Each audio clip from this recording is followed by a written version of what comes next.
Hola, muy buenas tardes. ¿Cómo están? Muy buenas noches. Depende del horario que sea en cada lugar. Bienvenidas, bienvenidos a un nuevo vivo en la membresía de Derecho Penal a tu medida. Ya saben, les dejo la invitación a todas, a todos para sumarse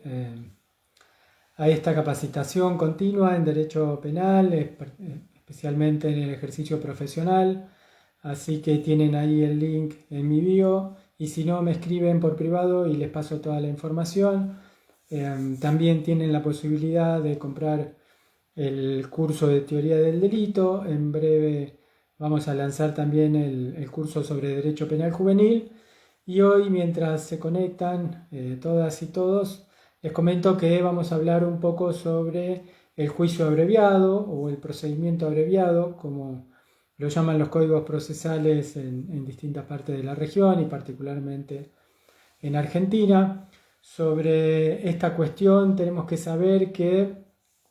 es el instituto por el cual quizás se resuelven la mayor cantidad de casos, así que para el ejercicio de la práctica profesional el juicio abreviado es una de las herramientas esenciales. Hay que conocerlo, hay que saber cómo utilizarlo, hay que conocer cómo son sus estándares, conocer la jurisprudencia en cada lugar donde se ejerza la profesión, porque tiene sus requisitos, tiene sus vaivenes, tiene sus críticas también, pero lo cierto es que en Argentina y en todas las provincias en particular existe regulación al respecto y se trata, como decía, del instituto por el cual se resuelven la mayor parte de los casos penales, más o menos en cada provincia, pero es por allí y por las salidas alternativas al proceso que se resuelven la mayor parte de los casos penales y no por el juicio penal ordinario, como por ahí pensamos que ocurre antes de asomarnos al ejercicio de la profesión o incluso imaginando el ejercicio de la profesión en el ámbito penal. Creemos que vamos a estar llenos de juicios ordinarios, ¿no? De juicios públicos, esto ya sea de juicio por jurado o con tribunales técnicos, pero lo cierto es que eso es una mínima cantidad de casos. Lo que ocurre en la práctica es que la mayor parte de los procesos se resuelven o por salidas alternativas o por mecanismos de juicio abreviado. ¿Cuáles son los fundamentos teóricos del juicio abreviado? Bueno, desde su base dogmática, desde su concepción, tenemos críticas, tenemos posturas a favor. No vamos a ingresar mucho en la dogmática del juicio abreviado, pero sí que sepan que se sustenta como en tres ejes o tres principios, podríamos decir. Uno es la economía procesal, esto es que el proceso penal pueda resolverse de manera rápida, aunque sin mengua de las garantías procesales, y ahí hay, como dice Binder, siempre una tensión, ¿no? Entre eficiencia y garantías constitucionales. Lo cierto es que el juicio abreviado o el procedimiento abreviado apunta a la economía procesal. Apunta también a la eficiencia del sistema. ¿Por qué? Porque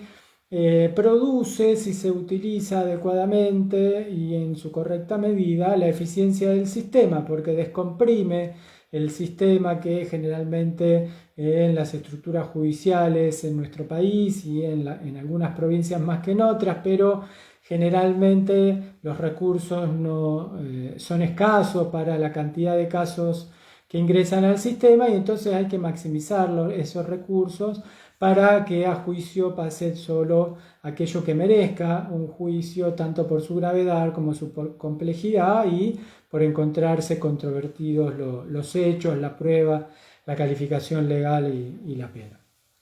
Entonces, también apunta a la eficiencia del procedimiento abreviado. Por otra parte, apunta al consenso, ¿no? Se basa originariamente en un acuerdo de partes. Después vamos a ver que en la práctica esto es un poco complejo y hay algunas malas prácticas en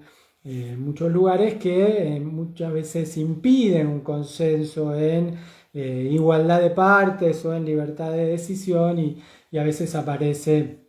un poco desfigurada esta cuestión, pero lo cierto es que entonces el procedimiento abreviado apunta a estas tres cosas, ¿no? A la economía procesal, a la eficiencia y al consenso entre las partes. Ya Luigi Ferraioli lo criticaba en su obra Derecho y Razón, y de fondo tendríamos que poder discutir si las personas tienen derecho frente al poder penal del Estado a disponer del juicio, ¿no? Es decir, a decidir si una garantía tan fundamental como el debido proceso en torno al juicio plenario es disponible o no es disponible. Bueno, no vamos a entrar en esa cuestión.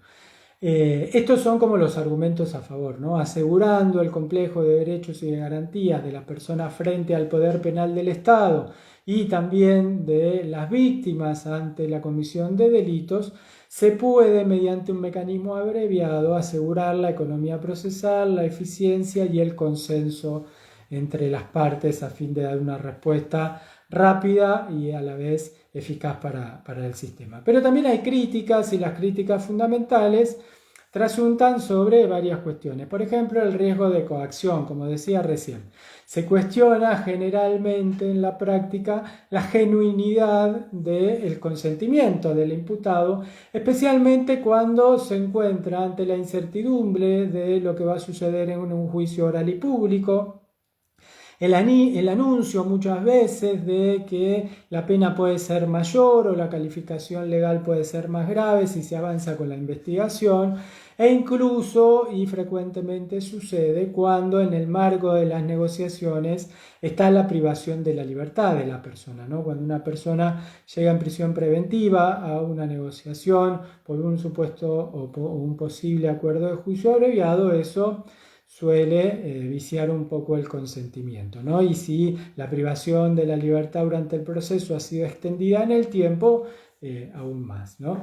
Otra de las críticas tienen que ver con el menoscabo a la búsqueda de la verdad objetiva, jurídica o material, como decía Mayer, ¿no? Esto, al basarse el acuerdo en un consenso, en esto, en una negociación, en un acuerdo entre partes,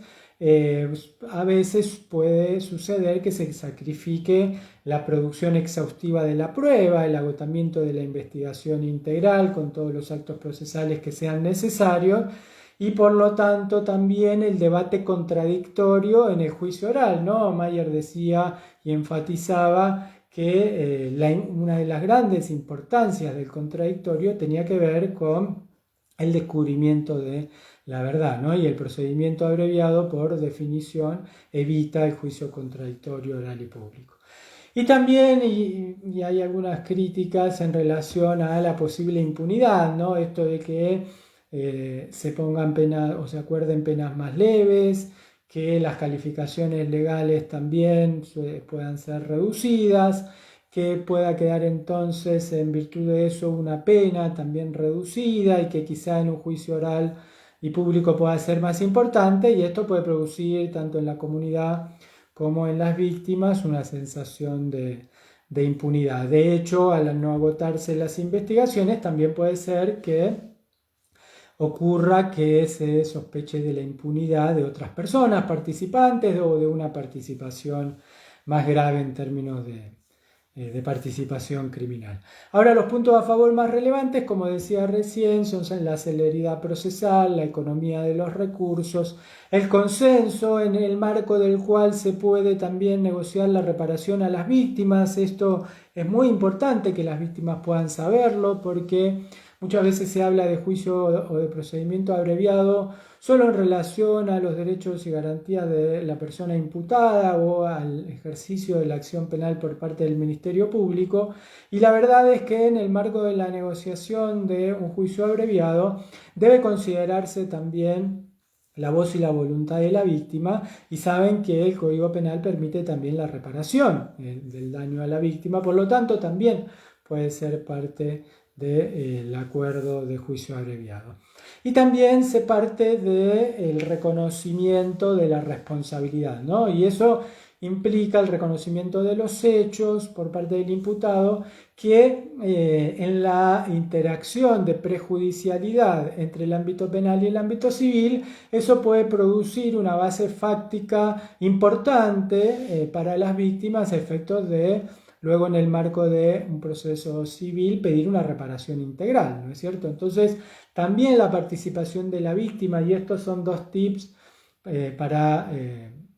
tener en cuenta en el patrocinio de víctimas ante supuestos de juicio abreviado, partiendo de la base de que casi todos los códigos procesales dicen que la oposición de la víctima no es vinculante para el juez. Bueno, una posibilidad o alternativa para las víctimas es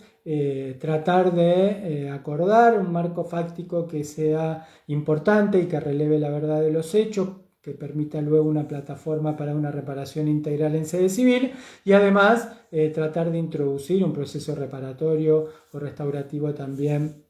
en el ámbito de el fuero penal, no solo litigar o manifestar oposiciones en relación a los hechos, la calificación legal, la prueba o la pena.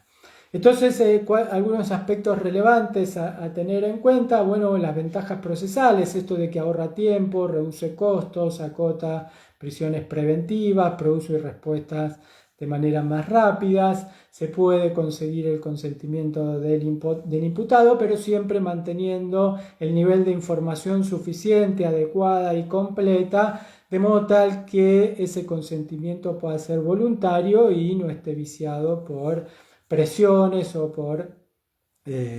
algunas coacciones en relación o a la calificación legal o a la pena o incluso a las carencias probatorias. Y esto también es un tip de práctica, lo vamos a repasar enseguida. Ahora, hay una cuestión de justicia material que suele ser también puesta en juego, esto del riesgo de condena sin debate probatorio, ¿no es cierto? Cuando todo el sistema funciona alrededor del juicio abreviado y se resuelve en un amplio porcentaje, alrededor del 90% de los casos que son objeto de acusación terminan por juicio abreviado en algunos lugares, bueno, se pasa, como decía el profesor Zaffaroni de antaño, de el preso sin condena a el condenado sin juicio, y bueno, y esto puede plantear algunas complejidades que es necesario tener en cuenta y que para el ejercicio profesional requiere de formación y de experticia y de tener en cuenta algunas cosas que vamos a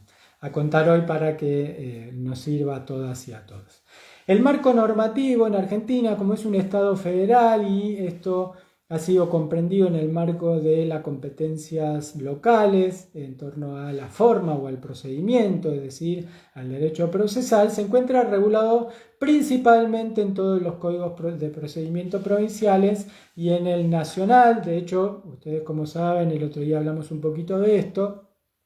En Argentina actualmente, año 2025, estamos en un proceso transicional de un Código Procesal Penal de la Nación a un Código Procesal Penal Federal que tienen sistemas distintos, se pasa de un inquisitivo mixto a un sistema acusatorio adversarial, y en ese marco tenemos una doble regulación del juicio abreviado, aunque en el Código Procesal Penal Federal ha sido trasvasado desde el Código Procesal Penal de la Nación casi en los mismos términos, ¿no? Pero en todos los códigos procesales la llave del juicio abreviado, para que me entiendan de qué estoy hablando, la tiene el Ministerio Público Fiscal como titular de la acción penal, por supuesto siempre con el acuerdo de la persona imputada, su defensa y eventualmente el de la víctima en el marco de ese consenso para este acuerdo. Por lo tanto, es necesario conocer la normativa local del lugar donde vamos a hacer o donde nos proponen hacer un acuerdo de juicio abreviado, la normativa nacional en aquellas provincias en que ya se haya implementado el Código Procesal Penal Federal y en aquellas en las que todavía no, o a nivel nacional, y también tener en cuenta cuáles los estándares jurisprudenciales alrededor del acuerdo de juicio abreviado, porque se han ido estableciendo algunas cuestiones, algunas problemáticas que la jurisprudencia ha ido resolviendo, como por ejemplo cuáles son los requisitos de presentación, cuáles son los requisitos para verificar el aseguramiento de los derechos de la víctima, cómo tiene que ser refrendado y qué es lo que puede en su caso recurrir o no recurrir la persona imputada que ha sido condenada en el marco de un juicio abreviado, etc. Entonces,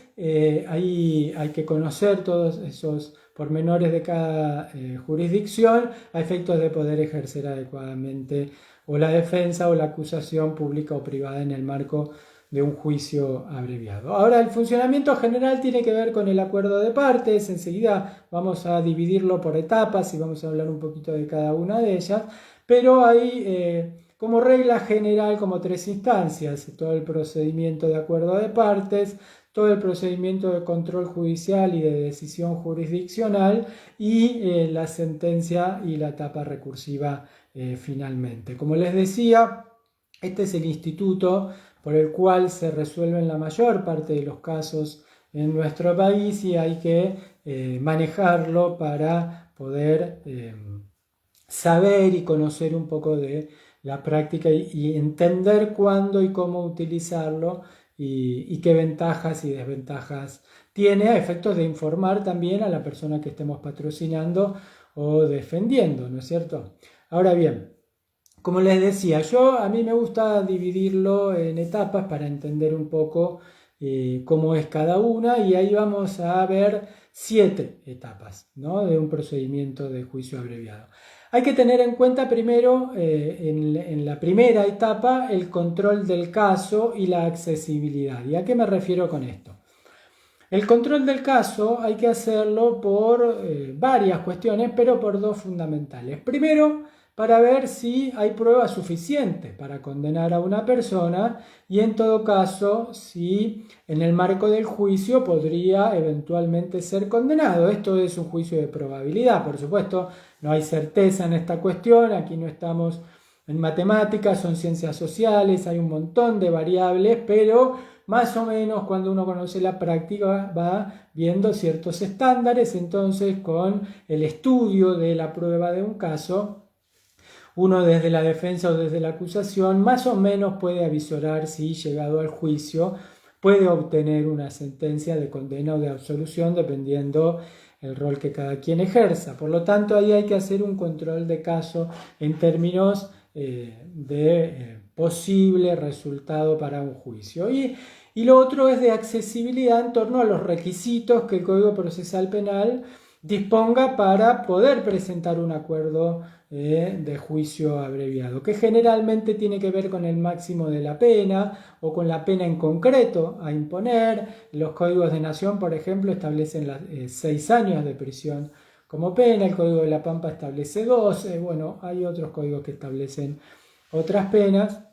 y en función de lo que se pueda acordar tiene que cuadrar dentro de los requisitos procesales, porque si no corremos el riesgo de presentarlo y que sea rechazado por inadmisibilidad formal, ¿no?, por haberlo presentado por fuera de los requisitos procesales. Entonces, la primera etapa tiene que ver con estos 2 análisis de control del caso para ver si me conviene o no me conviene proponer si soy acusador o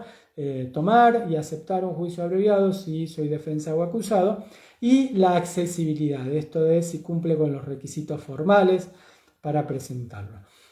La segunda etapa es el proceso de negociación, que es una de las más importantes, ¿no? Es este intercambio de opiniones, de ideas, de estándares jurídicos, de aplicaciones argumentales o discursivas de estándares jurisprudenciales, hacer valer parámetros que se han utilizado en otros casos por el mismo Ministerio Público Fiscal, o cómo resuelven determinados tribunales, o lo que ha aceptado alguna defensa, si es la defensa pública, si es la defensa privada. Bueno, en esta negociación se puede acordar cuestiones de calificación legal, recortes fácticos, siempre y cuando mantengan la coherencia y la razonabilidad con la imputación, tanto la inicial como el objeto de la acusación, dependiendo en qué etapa nos encontremos. En la primera etapa, como no les dije, en el marco de la accesibilidad hay que controlar también en qué etapa procesal estamos, a ver si se puede o no se puede presentar el acuerdo de juicio abreviado. Pero bueno, en la negociación muchas veces los tribunales suelen aceptar también o ser flexibles en torno a la etapa en la cual se presentan los juicios abreviados, pero también hay que tenerlo en cuenta. Y en la negociación se puede avanzar, retroceder, esperar un tiempo, cada estrategia la determina cada caso particular, aunque hay algunos estándares, hay algunos casos donde conviene que esperar a que se produzcan determinadas pruebas y ver el resultado. Hay otros casos en los cuales conviene adelantarse o interrumpir el proceso penal a efectos de acelerar las cosas si ya sabemos más o menos cuál va a ser el resultado y entre las partes estamos de acuerdo. Y en ese proceso de negociación se puede también, por supuesto, ir redondeando un posible acuerdo en torno a la calificación legal, la prueba, los hechos y eventualmente una condena. La tercera etapa tiene que ver con la comunicación a la víctima. Hay algunos códigos procesales que la establecen en la audiencia directamente o luego de la audiencia y otros que lo exigen en esta etapa. Lo cierto es que la comunicación a la víctima debe ser previa, debe ser completa, debe ser con toda la información a disposición, se le debe informar también todas las posibilidades que tiene y eventualmente, si el código así lo establece, aclarar que su oposición no será vinculante y que eventualmente el tribunal, el juez y la jueza pueden resolver, hacer lugar igual, cuestión de que pueda cada parte tener el abanico de posibilidades conforme a las facultades y atribuciones legales que procesalmente están previstas en el código aplicable. La cuarta es el escrito de acuerdo y su presentación judicial, ¿no? Aquí hay que tener especial cuidado en que al formalizarse el escrito y eventualmente presentarse, hay algunos códigos que permiten hacerlo oralmente, ahí la atención tiene que ser mucho mayor porque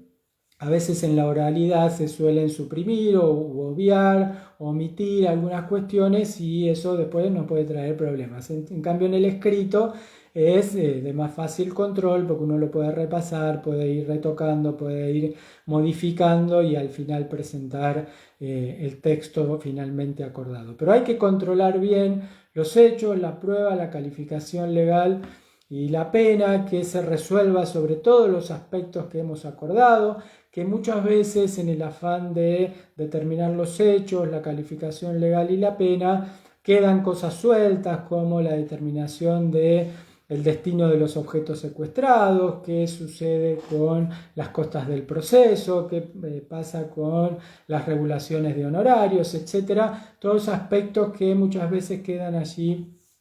secundarios y que es necesario trabajarlos también en la negociación y eventualmente si serán objeto de el escrito de acuerdo o no y su presentación formal. Se pueden hacer escritos y presentarse acuerdos que sean condenatorios, estos son los que se denominan como puros, o también pueden ser mixtos, que haya condenas y que haya absoluciones, o que incluso haya invalidez de actos procesales o nulidades, ¿no? Acordadas por las partes. Y también puede haber escritos por entero absolutorios, ¿no? Es decir, que puede haber acuerdos absolutorios, acuerdos condenatorios o acuerdos mixtos que mezclen ambas de estas cosas. Hay códigos como el de La Pampa, por ejemplo, que ante un acuerdo absolutorio, si la víctima se opone, puede convertir la acción en privada y continuar en esa actividad. Si quiere en algún momento, si a alguien le interesa, podemos hablar sobre conversión de acción privada y proceso penal por acción privada para que podamos conocer un poco ese proceso. No nos vamos a detener mucho hoy. Recuerden, todas las personas que están aquí conectadas me pueden escribir acá abajo consultas, críticas, cuestiones que quieran aportar, lo que sea, y lo vamos charlando para que sea amena también la reunión. La quinta etapa es la audiencia, que generalmente incluye lo que en la jerga se llama el visu, pero lo cierto es que la audiencia de juicio abreviado es una audiencia que puede resultar multipropósito o que al menos tiene varios ejes o varios objetivos. Uno es la explicación del acuerdo por parte del Ministerio Público Fiscal, la defensa y eventualmente la querella si también está de acuerdo o desea manifestar oposiciones parciales o total. Al juez se le expone el acuerdo, se le explican los alcances y el juez o la jueza o el tribunal le preguntan a la persona imputada si ha comprendido todo, si ha sido debidamente informada y si está de acuerdo con lo que ha afirmado y que en tal consecuencia lo ratifique ante el tribunal, de modo de que se asegure que el consentimiento es propio de su libre voluntad y que no ha sido coaccionado, que no ha sido obligado, que no ha sido engañado, que no ha sido objeto de información parcial, etc. Si eso prospera y finalmente la persona ratifica el acuerdo que ha firmado, ahí se pasa técnicamente al visu, que es la audiencia de conocimiento, ¿no? En el marco de la misma audiencia, el tribunal conoce a la persona imputada, le hace preguntas sobre sus circunstancias personales, familiares, sociales, laborales, etcétera, porque el tribunal tiene que dictar una sentencia y dentro de la determinación de la pena tiene que considerar, conforme a los artículos 40 y 41 del Código Penal, aunque las partes hayan acordado una pena, tiene que considerar estas cuestiones al momento de determinarla. Y también eventualmente tener un encuentro, una audiencia similar con la víctima, que puede ser en la misma audiencia, con el imputado presente, sin el imputado presente, dependiendo del delito, puede ser en una audiencia aparte, esto depende de los casos, si tiene que ver con violencia contra la mujer o de género o no, o si tiene que ver con otro tipo de delitos. Entonces esto se va programando de modo tal que se garantice la escucha tanto a la persona imputada como a la víctima y eventualmente pasar a la sexta etapa que tiene que ver con la resolución jurisdiccional. Y acá en la resolución jurisdiccional tenemos también varias formas. Puede ser que el tribunal acepte el juicio abreviado o lo rechace, como decía hoy, por cuestiones formales, porque sea inadmisible, porque se ha acordado mayor pena o porque la calificación legal no coincide con los hechos o porque se han recortado los hechos de modo tal de cuadrar en un juicio abreviado y eso queda expuesto y el tribunal lo advierte, o que no haya congruencia entre la calificación legal, los hechos y la pena, o que se haya hecho de una manera en que se hayan obviado los derechos de la víctima o se hayan afectado, ¿no? En La Pampa, por ejemplo, hay un estándar jurisprudencial a partir de un fallo del Superior Tribunal de Justicia que habla de una afectación odiosa a los derechos de la víctima, ¿no? Entonces, bueno, aquí el tribunal controla un poco todo eso y puede rechazar el acuerdo, pero si el acuerdo cumple con todos los estándares legales, procedimentales y jurisprudenciales, puede ser homologado, ¿no? Y el juez, la jueza o el tribunal dictar una sentencia. Y ahí pasamos a la séptima etapa y tenemos varias opciones. Si el acuerdo es aceptado, es decir, que es objeto de resolución favorable para la presentación de las partes, puede ocurrir que la persona imputada confirme o consienta ese decisorio. De hecho, a veces se suele en la práctica renunciar a los plazos procesales para recurrir, de modo tal que el caso pase rápidamente al fuero de ejecución penal y se comience con la progresividad de la pena si es privativa de la libertad, o a cumplir con las reglas de conducta si es una pena de ejecución condicional. O también puede ser que sea objeto de recurso. Recuerden que no porque estemos en el marco de un acuerdo de juicio abreviado, la persona imputada está obligada a aceptar todo lo que el tribunal resuelva, sino que puede eventualmente recurrir. Tendrá algunas limitaciones en torno al derecho a recurrir, pero se puede recurrir y eventualmente alguna vez estas cuestiones han ocurrido en relación a la pena, alguna modificación o adecuación de calificación legal que los tribunales tienen la posibilidad de hacer, o porque se hayan rechazado algunas pretensiones y se hayan aceptado otras. Recordemos que el tribunal no está obligado a aceptar o a resolver conforme a todos los puntos del acuerdo, sino que puede aceptarlo y modificar algunas cuestiones. De hecho, entre la pena que han acordado las partes y la nada, ¿no?, la absolución, es todo el abanico de posibilidades que tiene el tribunal. Puede el tribunal incluso absolver, aun cuando las partes hayan acordado una condena, si es que entiende que el hecho no está probado más allá de toda duda razonable, o que existe una invalidez procesal absoluta o alguna otra cuestión que han sido tenidas en cuenta por algunos tribunales, por ejemplo también tribunales orales federales que han anulado o invalidado actuaciones por procedimientos policiales y que sin embargo entran a resolver la cuestión en el marco de un acuerdo de juicio abreviado.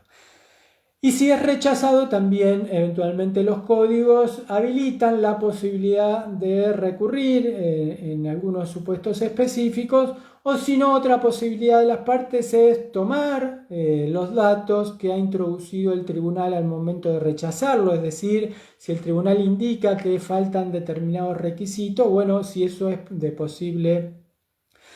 subsanación, se puede rehacer el acuerdo y volver a presentar en debida forma para que pueda ser aceptado por el tribunal. Como decía, generalmente la oposición de la víctima en todo esto, los códigos dicen que no es vinculante para los tribunales, pero es necesario sí cumplir con las reglas de la tutela judicial efectiva en torno al debido proceso constitucional para esas partes también. ¿Cuáles son algunos errores o problemas frecuentes en la práctica? Bueno, a veces la deficiencia o ineficacia en la defensa, esto es de llevar precipitadamente a la persona imputada a un acuerdo, más por cuestiones de práctica, de cúmulo de trabajo, de análisis liviano de los casos o simplemente de descomprimir el sistema. Y esto puede llevar a acuerdos que sean perjudiciales para las personas imputadas e incluso realizar posibles acuerdos que eventualmente de avanzar la investigación o de llegar a un juicio oral se podría obtener mucho mejor resultado. Entonces acá hay que tener muy en cuenta estas cuestiones. Falta de información o de comprensión del imputado, esto también se puede ver algunas veces en la práctica, de que la persona que acepta el juicio abreviado en realidad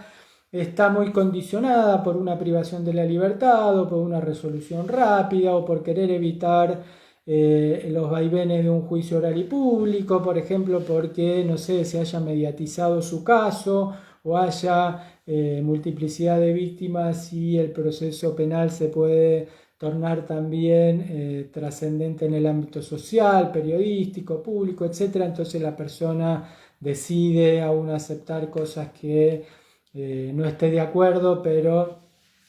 para no seguir adelante con el proceso. Esto en la práctica suele suceder, no siempre se da como establecen los manuales de un consenso de partes plenamente acordado, de libre voluntad, para reducir los costos y los momentos procesales a una respuesta rápida y efectiva. Bueno, todo eso que es de la teoría muchas veces en la práctica se muestra de otra manera si las personas en su individualidad, en la diversidad de sus conflictos, en las particularidades que cada caso tiene, muchas veces terminan acordando no por cuestiones sustantivas, sino por otras cuestiones. Sí, ahí derecho y por derecho, sí, en La Pampa está establecido hasta una pena máxima de 12 años, así que está permitido el acuerdo de juicio abreviado hasta ese monto punitivo. Otro de los errores o problemas frecuentes puede ser la presión indebida, ¿no? Esto de presionar demasiado con la privación de la libertad o con pruebas que todavía no se han producido, con calificaciones legales más graves o con ampliación de penas al momento del debate. Bueno, a veces mecanismos que se pueden utilizar en la negociación que pueden ir modificando un poco el consentimiento y viciándolo, ¿no? De alguna manera, y también las personas pueden terminar acordando más por lo que le puede llegar a suceder más adelante que por el convencimiento en relación al acuerdo que tienen en la actualidad. Y también puede ser que otros problemas que se puedan plantear en la práctica que tenga que ver con la homologación superficial, ¿no? El control judicial muy laxo o simplemente de algunas cuestiones formales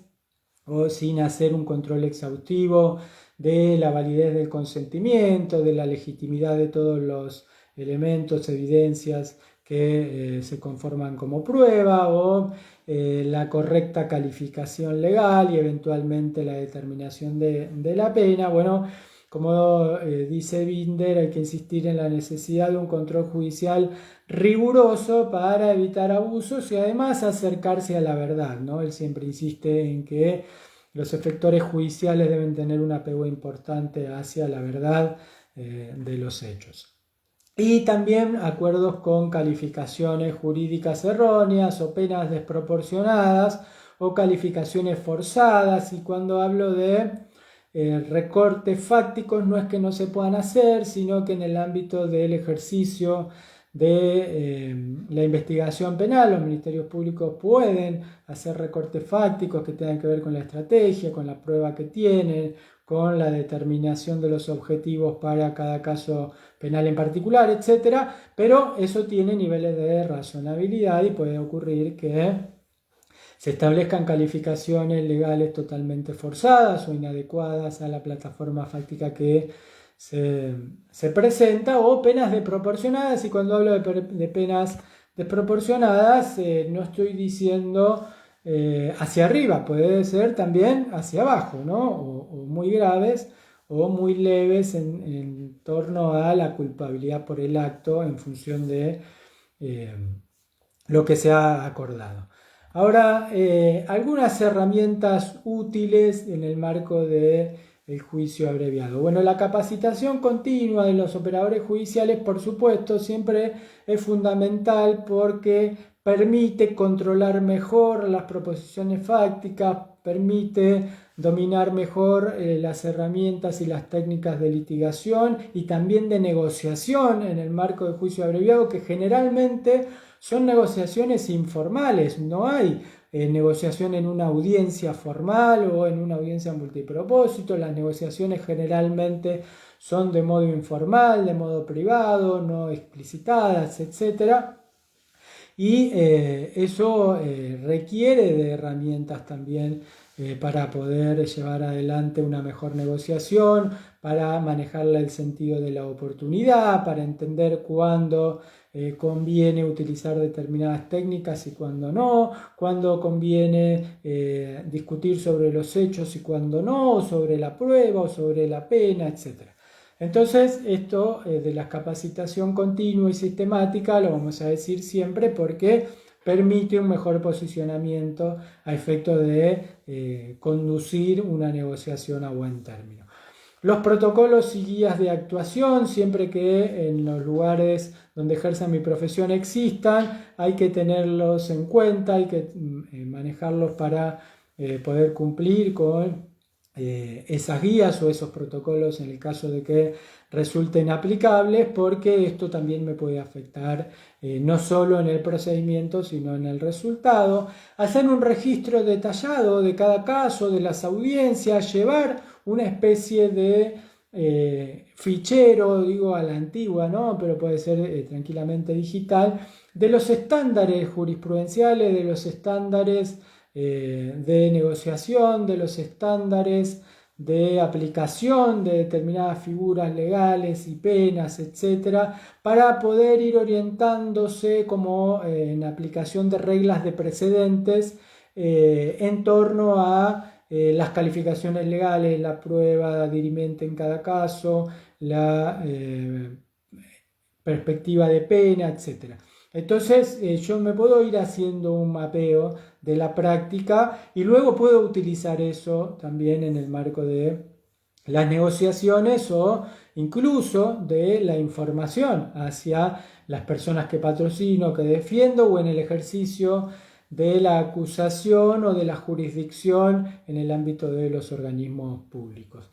Por supuesto, siempre mantener la rigurosidad en el ejercicio profesional, sea cual sea el rol que cada quien ejerza, y eventualmente en la actividad jurisdiccional realizar controles rigurosos tanto sobre el procedimiento de acuerdo, la voluntad de las personas imputadas y las víctimas, los extremos del acuerdo y eventualmente el resultado al momento de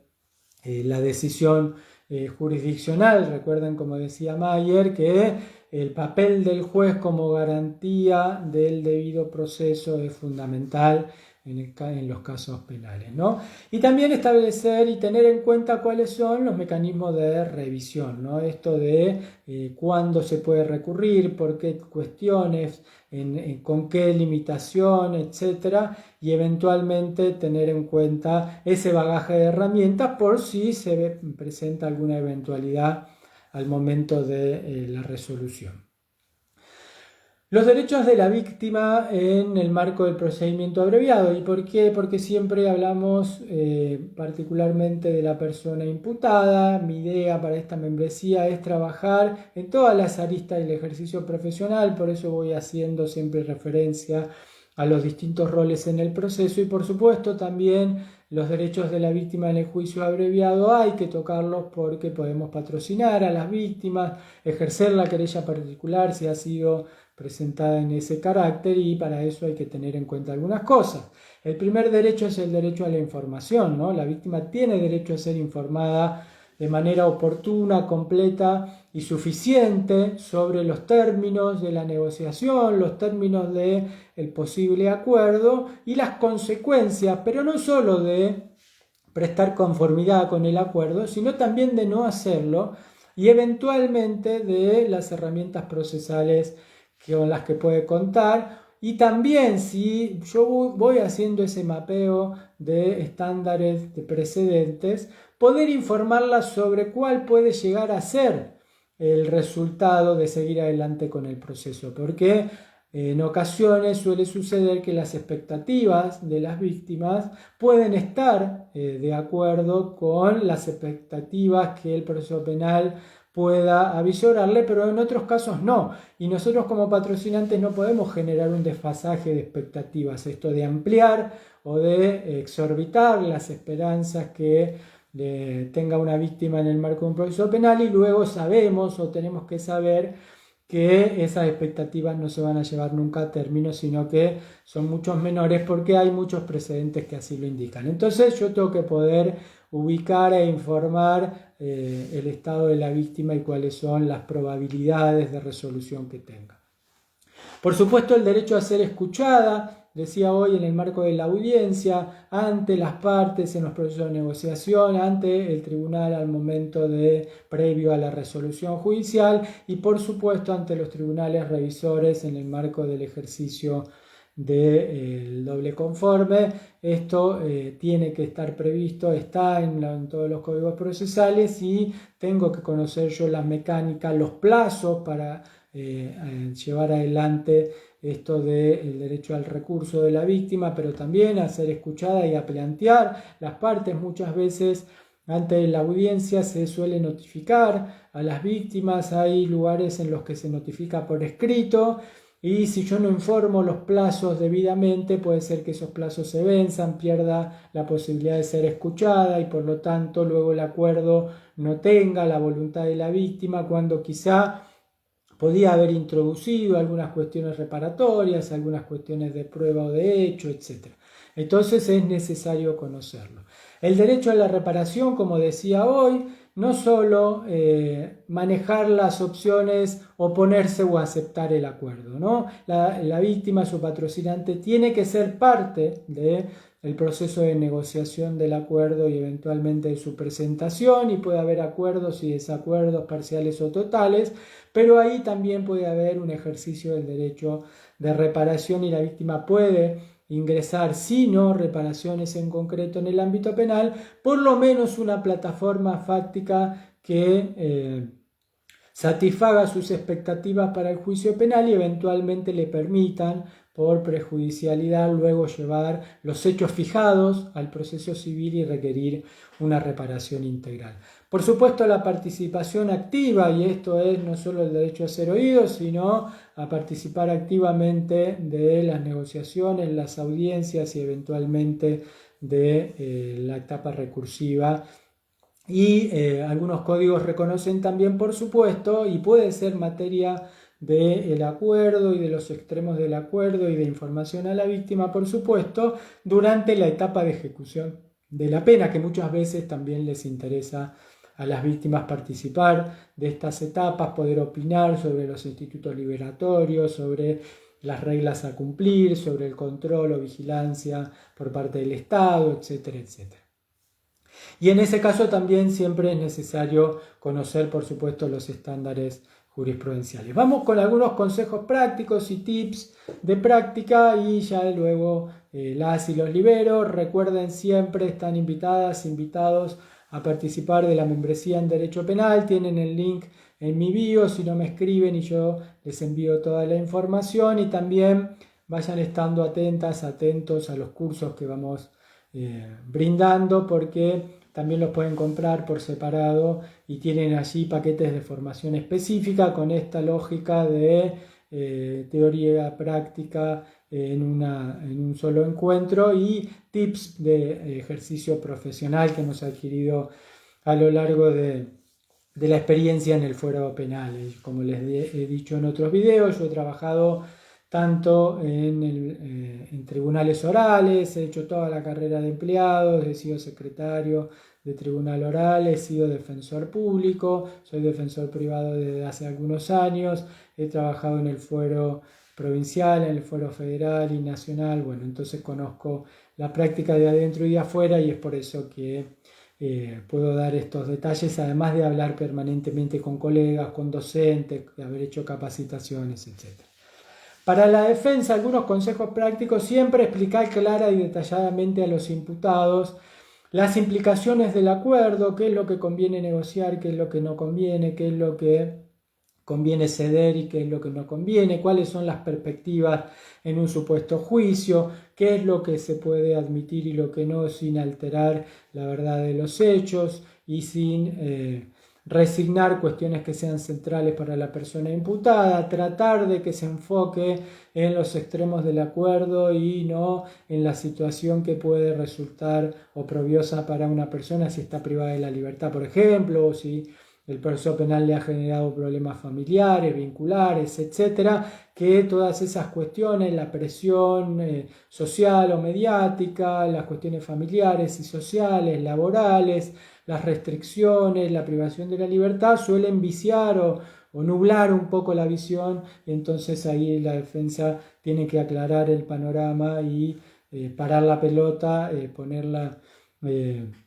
las cosas en claro, y que oriente la información para que la persona pueda decidir libremente o lo más libremente posible, y negociar siempre el acuerdo buscando la mejor opción conforme al rol que representa, ¿no? Que es la defensa. Por lo tanto, tiene que tener en cuenta los intereses de la persona frente al poder penal del Estado y eventualmente hipotetizar qué es lo que pasaría en un eventual juicio para hacer esa variabilidad o probabilidad de cálculo, ¿no? Para la Fiscalía, siempre tratar de fundamentar la propuesta en criterios objetivos y de interés público. Si la víctima no está presentada como querellante, también integrar los intereses de la víctima, para eso recabar la opinión, ver si pueden consensuar aspectos que sean centrales y eventualmente manejar algunos aspectos que se puedan ceder o que se puedan modificar y que eso permita el avance hacia el juicio abreviado si ese es el interés del Ministerio Público en relación al caso en concreto y por supuesto ir conformando los extremos del acuerdo de modo más completo posible, con mayor apego a la verdad posible y que se puede incluir algún proceso de reparación también si es que la víctima no se ha presentado como querellante particular y por supuesto asegurarse que la pena acordada sea razonable, esté determinada de manera adecuada y proporcional a la gravedad del delito y a las circunstancias del caso particular, y esto también puede tener variables estandarizadas en los casos y el Ministerio Público Fiscal debe conocer esas cuestiones, lo mismo para quien patrocina a las víctimas. Y para el tribunal, como decía hoy, realizar un control de legalidad exhaustivo, verificar la razonabilidad y la adecuación de los hechos, calificación legal, prueba y pena, y eventualmente controlar el debido proceso en los elementos, en las evidencias que se proponen para el análisis, la libre expresión de voluntad de la persona imputada y de las víctimas, y por último fundamentar debidamente la resolución tanto de homologación o de rechazo para su caso, porque lo cierto es que la sentencia de juicio abreviado no deja por ello de ser una sentencia y que puede ser definitiva, pero no deja de ser una resolución jurisdiccional sobre la cual la Corte Suprema de Justicia de la Nación, como sobre todos los actos jurisdiccionales, exige que sea objeto de una fundamentación válida, y esto es una derivación razonada del derecho vigente con asiento en las pruebas del caso. Entonces, esto es necesario de que esté presente en el decisorio, por más que provenga de un acuerdo de partes, e incluso con el compromiso de las partes de adecuarse a lo que se resuelva. Algunas consideraciones finales, bueno, tratar de fomentar la transparencia y la razonabilidad en los procesos de negociación del juicio abreviado. Para esto las y los efectores judiciales, los profesionales de la matrícula, tenemos mucho trabajo por hacer. Recuerden siempre que el rol nuestro es de pacificación, no de fomentar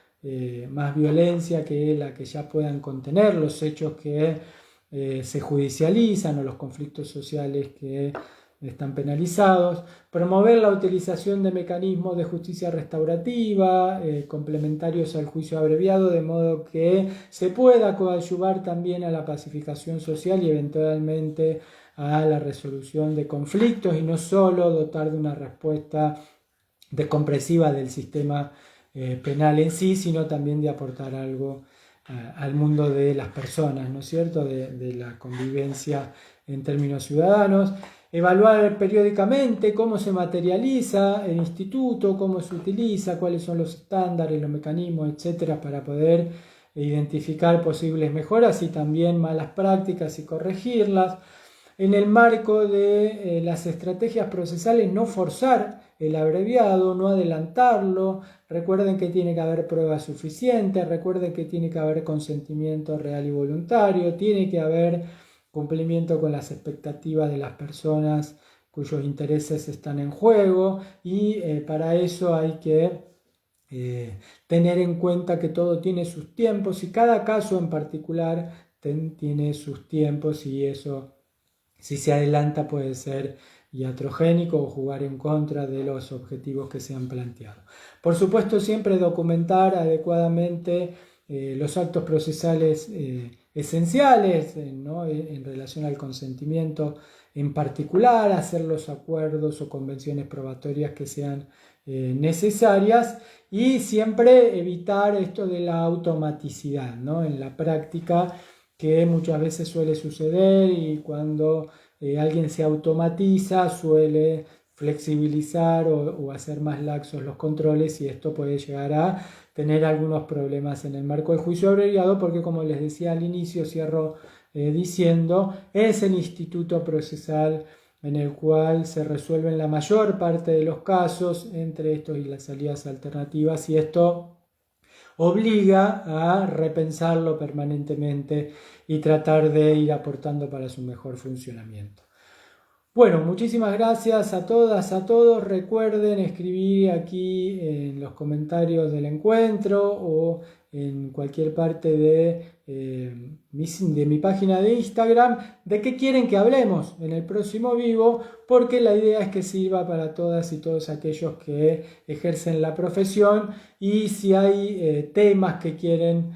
o que necesitan o que les interesaría que trabajemos. Para mí es un honor poder brindar ese servicio, y eventualmente vamos preparando los encuentros en relación a las propuestas. Muchísimas gracias y que tengan excelente final de día.